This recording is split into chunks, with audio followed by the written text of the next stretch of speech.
No alvorecer de 1296, a Escócia mergulhava em uma de suas épocas mais sombrias. O reino, politicamente dividido e militarmente fragilizado, via-se diante da ambição implacável do rei inglês Eduardo I, conhecido como o Martelo dos Escoceses. Depois de anos de tensões e disputas pela sucessão do trono escocês, a guerra aberta parecia inevitável. Em meio a esse cenário de incertezas, a pequena cidade costeira de Dunbar se tornaria palco de um confronto decisivo. Foi ali que, em 27 de abril de 1296, o exército inglês e escocês se encontraram naquela que seria a única grande batalha campal do ano, um choque que definiria o rumo inicial da primeira guerra de independência da Escócia. Mais do que um simples combate, Dunbar representou a colisão entre um povo que buscava preservar sua autonomia e um rei determinado a impor sua autoridade sobre o norte. O resultado do embate marcaria não apenas a sorte do reino escocês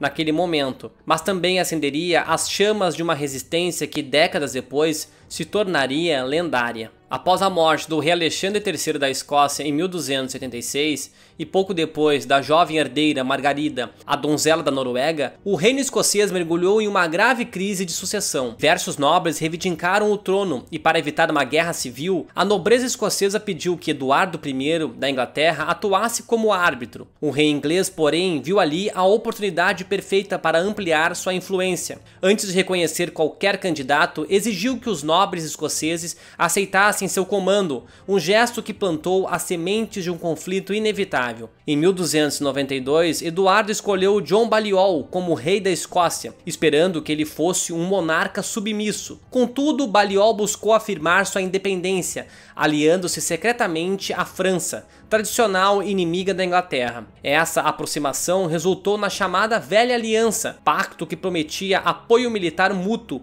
em caso de guerra contra os ingleses. A notícia dessa aliança provocou a fúria de Eduardo. Determinando-se a esmagar qualquer sinal de autonomia, Eduardo mobilizou um poderoso exército e, na primavera de 1296, lançou uma invasão em larga escala. Suas tropas tomaram a estratégica cidade portuária de Berwick em março, massacrando milhares de habitantes, um ato que espalhou terror por toda a Escócia. Em resposta, a nobreza escocesa tentou organizar uma força de resistência, reunindo homens do sul do país para interceptar o avanço inglês. Foi nesse clima de desespero e urgência que Dunbar se tornou ponto de convergência. O castelo local, de importância estratégica por sua posição costeira e proximidade com a fronteira, era controlado por apoiadores de Balliol. Enquanto Eduardo consolidava suas conquistas, os escoceses preparavam-se para uma arriscada tentativa de deter o inimigo antes que ele penetrasse mais profundamente no território. Na manhã de 27 de abril, a paisagem costeira em torno do castelo de Dunbar estava tomada por uma tensão palpável. O exército escocês, reunido às pressas,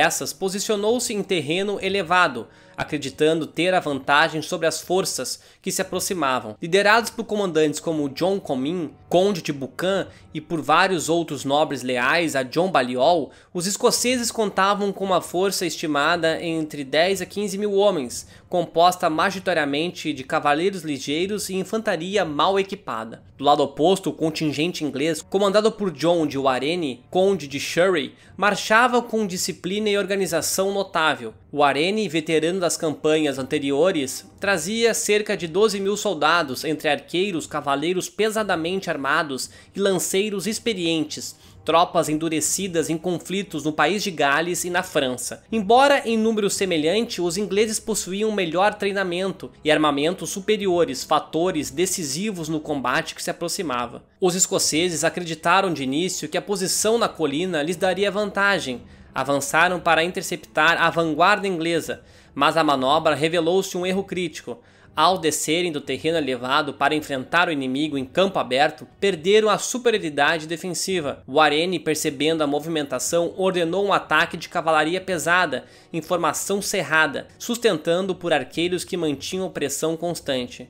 O choque foi brutal, a infantaria escocesa mal protegida não resistiu à carga dos cavaleiros ingleses, enquanto as fileiras de arqueiros abriam brechas mortais. Em poucas horas, o que começou com uma tentativa ousada de resistência transformou-se em uma fuga desordenada. Muitos combatentes escoceses foram mortos durante a retirada, outros buscaram refúgio no castelo de Dunbar, que, sitiado logo em seguida, caiu rapidamente. Entre os prisioneiros estavam diversos nobres de alto escalão, incluindo Patrick, conde de Marche, e outros líderes da resistência. A captura dessas figuras-chave enfraqueceu drasticamente qualquer tentativa imediata de reorganização militar. A vitória inglesa foi completa, e o campo de Dunbar tornou-se símbolo da supremacia de Eduardo naquele primeiro ano de guerra. A derrota em Dunbar foi um golpe devastador para o reino escocês. Em questão de dias, as fortalezas ao sul renderam-se, quase sem luta, e a nobreza local viu-se obrigada a jurar fidelidade ao rei inglês. John Balliol, isolado e desacreditado,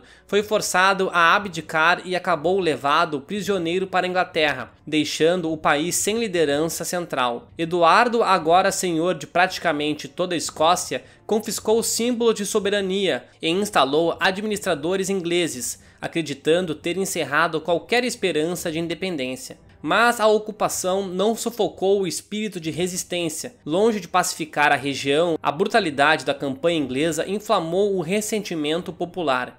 Em vilas e campos, pequenos focos de rebelião começaram a se espalhar. Descontentes com o domínio estrangeiro, figuras até então obscuras surgiram para desafiar a coroa inglesa. Foi nesse ambiente de opressão e revolta que surgiram os primeiros atos de desafio aberto. O ataque em Lanark, que revelaria um jovem chamado William Wallace, a ousadia de insurgentes no sagrado centro de Scone e pouco depois a surpreendente vitória escocesa na ponte de Stirling, que mostraria ao mundo que a luta pela liberdade estava apenas começando.